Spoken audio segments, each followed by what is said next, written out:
moving on to the interview questions, the crucial distinction here within the platform is getting hiring right is not just about knowing what to measure, attributes, it's also knowing how to measure it, right? You also have to know how to accurately measure these things. And so the interview questions dashboard is a summary of what interview questions, whether it be work samples, whether it be during the phone screen, the interview, even reference calls, what different interview questions are correlated with performance or retention. So it's the same chart.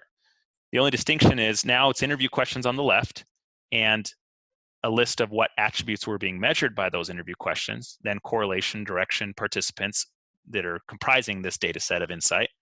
And then similar as before, you can actually drill into a specific question and see, as represented by every one of these circles, how different past hires scored on the interview question and what their performance was in the position.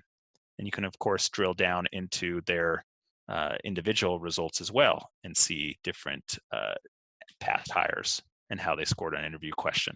So what this gives you is a memory. It's very hard to go back and try to remember these sorts of things, but because of the way in which the system is tracking these sorts of things, it can help go back for you and show you whether those interview questions effectively predicted performance or retention in the position or whether they did not. That's going to yield insights around questions that are very predictive, that should become a fundamental part of your decision when it comes to hiring in terms of how a candidate scored on this question. But it will also yield, as has been the case with many Journeyfront customers, insights around questions that are just not predictive at all. Now, I'm using a really easy example. If you could be any animal, what kind of animal would you be, right? Everyone has their pet interview questions that they just love.